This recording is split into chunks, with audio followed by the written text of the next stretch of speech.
Olá, meus caros, aqui é o professor Edmilson Cruz e eu estou gravando esse vídeo para comentar um pouco a respeito da história do Rio Grande do Sul. Uma história que muitas vezes foi esquecida, da mesma forma que os brasileiros não conhecem a história do Brasil, né? Nós muitas vezes não lembramos, não sabemos da beleza da nossa história, da grandeza da nossa história, da presença de Deus em vários detalhes da nossa história, como no momento do descobrimento das missões jesuíticas. Dentro da história do estado do Rio Grande do Sul, há uma história lindíssima sobre aquele estado, como todos os outros estados do Brasil, que foram forjados pela missão dos padres jesuítas. O Rio Grande do Sul, assim como vários, vamos dizer, todos os estados do Brasil, todas as regiões do Brasil, por mais que ocorressem ramificações e criações de estados mais modernos, todo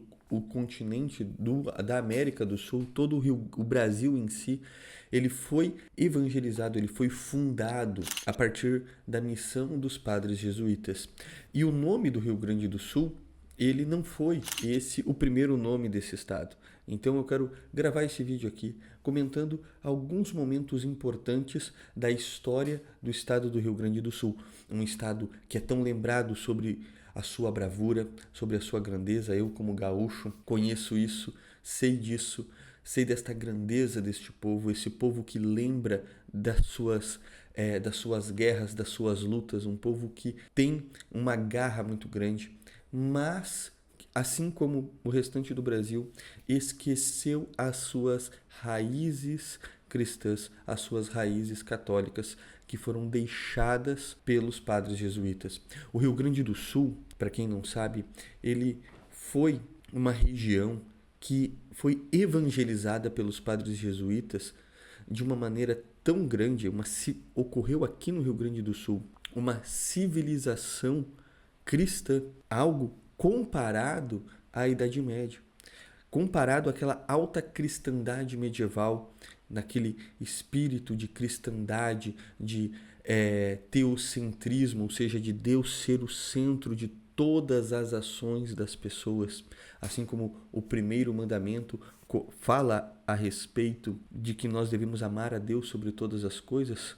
Numa sociedade onde todos são católicos, todos passam a vivenciar este mandamento e assim a própria sociedade passa a amar Deus acima de todas as coisas, como era na Idade Média. Porém, aqui no Rio Grande do Sul, nós tivemos exatamente a mesma coisa durante as missões jesuíticas. Os jesuítas no Brasil, eles chegaram a partir de duas grandes frentes, uma frente portuguesa e uma frente espanhola. Na região do Rio Grande do Sul, mais próximo a Porto Alegre, Gravataí, a região litorânea do litoral norte do Rio Grande do Sul, ela foi evangelizada pelos padres jesuítas portugueses, filhos espirituais do grande São José de Anchieta, o apóstolo do Brasil, o evangelizador. E jesuítas saíam em duplas lá de São Paulo e desciam até Laguna, que fica em Santa Catarina, e depois chegavam até o Rio Grande do Sul, até as margens da grande Lagoa dos Patos, que tem este nome não porque ali havia muitos patos, mas por causa dos índios que viviam em torno desta lagoa, que se auto-intitulavam a tribo dos Patos. Então ficou a Lagoa dos Patos por causa dos indígenas que viviam em torno desta lagoa. E esses jesuítas desciam a pé. Imagina! Saíam a pé de São Paulo até a chegada aqui no Rio Grande do Sul. Em 1605 foi realizada a primeira chegada dos jesuítas aqui, foi realizada a primeira missa no estado do Rio Grande do Sul, como está relatado no próprio livro do padre Serafim Leite, A História dos Jesuítas no Brasil. E aqui iniciou então um ciclo de missão. Esses jesuítas vinham, evangelizavam, convertiam as tribos, mas eles ficavam 1 ano, 2 anos e voltavam. E iam fazendo várias e várias evangelizações, várias missões em duplas assim nesse litoral, desde 1605 e vão continuar até a sua supressão da ordem, até o momento que o Marquês de Pombal vai mandá-los embora. Os jesuítas faziam essas missões. Há uma história muito interessante que ocorreu, que hoje na cidade o nome da cidade é Gravataí, porém não foi este o primeiro nome desta cidade. Ali naquela região de Gravataí e Viamão havia uma tribo indígena que era uma tribo comandada por um índio que escravizava outras tribos. E esse índio, ele não queria saber dos padres jesuítas, ele odiava os padres jesuítas, esse cacique desta tribo. Porém, ele ficou doente e os padres jesuítas foram lá, dentro da sua tribo, o curaram, ele se converteu e a tribo que vivia ali nas regiões de Gravataí e Viamão, elas se converteram e se tornaram uma grande cidade indígena católica. Toda a cidade se converteu por conta da missão dos jesuítas que batizaram este cacique, né? Ela se converteu inteiramente e ali surgiu uma grande freguesia, que era a freguesia Nossa Senhora dos Anjos. Por que dos anjos? Por causa que as tribos indígenas, elas eram tão dóceis ao evangelho, elas passaram a adotar a fé cristã, a fé católica de uma maneira tão dócil, tão afetiva, elas passaram a amar a Deus de uma maneira tão rápida que os jesuítas apelidaram eles da tribo dos anjos. Então veja só, uma tribo que era bárbara, que escravizava as outras, mas que se converte pela missão dos indígenas. E por conta dessas missões dos discípulos de São José de Anchieta aqui no Rio Grande do Sul, eles passavam por dois grandes rios, que eram o rio Mambituba e o rio Gravataí. E para nomear essa região, eles vão começar a dizer, vamos ao Rio Grande, vamos até a região do Rio Grande. E ali ficou Rio Grande, conhecido dentro desta nomenclatura jesuítica, dessa missão jesuítica. Porém, do outro lado, na região mais do noroeste do Rio Grande do Sul, mais próximo à região da Argentina, do Paraguai, nós vamos ter a evangelização dos indígenas pelos padres jesuítas espanhóis. O primeiro padre jesuíta a atravessar o rio e chegar até o Rio Grande do Sul foi o padre e santo São Roque Gonzales, que vai iniciar fundando reduções. Os jesuítas espanhóis, eles tinham um outro modelo de ação aqui no Rio Grande do Sul, que era a mesma coisa que eles faziam no Paraguai, na Argentina, em toda a região espanhola. Eles vinham, convertiam os índios e fundavam cidades inteiras, com todo o organismo de uma cidade europeia. Eles fundavam aqui no Brasil, aqui na região da Argentina, na região do Paraguai. E eles evangelizaram, São Roque Gonzales veio, evangelizou esses índios, converteu vários deles, entretanto, ele será perseguido e martirizado por volta de meados do século XVII. E ali ele vai acabar sendo martirizado. Entretanto, os seus discípulos vão continuar, os filhos espirituais de São Roque Gonzales vão continuar a realizar a missão aqui na conversão dos índios, e aqueles índios vão sair, vejam só, vão sair de tribos nômades do Paleolítico, ou seja, eles tinham que bater pedrinha para poder fazer fogo, para poder fazer um machado.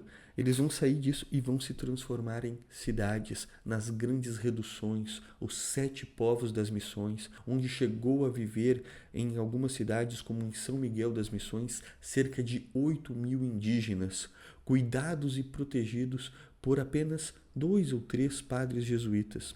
Esses indígenas, eles viviam em uma perfeita harmonia, cuidados e protegidos e guiados pela igreja, pelo espírito católico dos padres jesuítas. Não havia Estado, não havia governo, não havia espada, não havia polícia, não havia exército. Porém, toda a lei, toda a organização, ela se dava por conta de um espírito católico, que é a cristandade.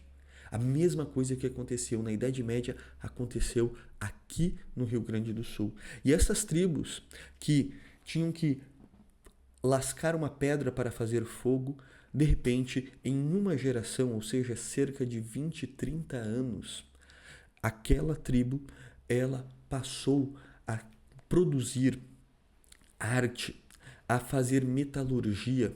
A primeira, para vocês terem ideia, a primeira forja de ferro do Brasil foi no Rio Grande do Sul, nas reduções jesuíticas. E ali, naquelas reduções, nós vamos ter uma perfeita harmonia e uma civilização que vai começar a ser formada a partir da missão da igreja, a partir da missão dos apóstolos. E assim o Rio Grande do Sul, ele começa a ser convertido. Infelizmente, o Rio Grande do Sul começa a se formar como uma civilização. Infelizmente, essas missões jesuíticas elas vão ser interrompidas por conta da ação de Marquês de Pombal. Porém, no século XVIII, antes ainda da supressão da ordem jesuítica, nós vamos ter uma outra ação missionária muito importante que vai dar o verdadeiro nome do Rio Grande do Sul, que poucas pessoas conhecem. Por volta de 1737, foi fundado o Forte Jesus, Maria e José, na região onde hoje é mais ou menos a cidade de Rio Grande. Foi fundado este forte. No ano seguinte, foi fundada ali uma pequena igreja dedicada a São Pedro. Veio um padre português para a região e fundou ali uma capela e dedicou esta capela a São Pedro, já que todos que viviam na freguesia dedicavam-se à pesca. Então, o grande padroeiro da pesca é o nosso apóstolo São Pedro, que deixou de ser um pescador normal para ser um pescador de homens. E ali, então, foi fundada a Igreja de São Pedro. Porém, os anos passaram. Em 1755, a coroa portuguesa decidiu fundar ali uma capitania. E o primeiro nome do Rio Grande do Sul foi Capitania de Rio Grande de São Pedro. Ou seja, o primeiro nome do Rio Grande do Sul não foi Rio Grande do Sul, mas foi Rio Grande de São Pedro. A honra, a dedicação, a intercessão do Estado foi dada a este santo, foi consagrado a São Pedro. O Rio Grande do Sul foi consagrado. E ali iniciou toda uma grande freguesia, grande cidade e toda uma nova colonização que vai vir a partir da década de 1750 com os açorianos, os portugueses que viviam nas ilhas, no arquipélago de Ilha dos Açores, que vão vir para o Rio Grande do Sul, para a região de Rio Grande, Pelotas, e vão ali começar uma outra colonização, uma outra civilização. E assim o Estado ele foi formado. Veja que o Rio Grande do Sul é um Estado que recebeu a missão em vários pontos pela região ali do litoral norte do estado, pelo litoral sul, pela região noroeste. A missão ela foi dada. E o primeiro nome do Rio Grande do Sul foi Rio Grande de São Pedro. E nós, como gaúchos, como brasileiros, precisamos resgatar as nossas origens. Nós precisamos resgatar este espírito missionário. Nós precisamos resgatar o conhecimento dos nossos estados, da nossa história, para percebermos a ação de Deus na fundação. Se não fossem aqueles homens que abandonaram as suas vidas lá em Portugal, na Espanha, para vir aqui trazer o Evangelho, trazer a verdade aos índios que viviam neste estado do Rio Grande do Sul, nós não estaríamos aqui hoje. Que nós possamos pedir a intercessão destes grandes jesuítas, que muitos deles são desconhecidos, nós não sabemos nem o nome deles. Pedirmos a intercessão desses homens, de São Roque Gonzales, grande mártir que morreu aqui neste estado, de São Pedro, para que o espírito católico, o espírito da fé cristã em Jesus Cristo possa ressurgir no coração do povo gaúcho.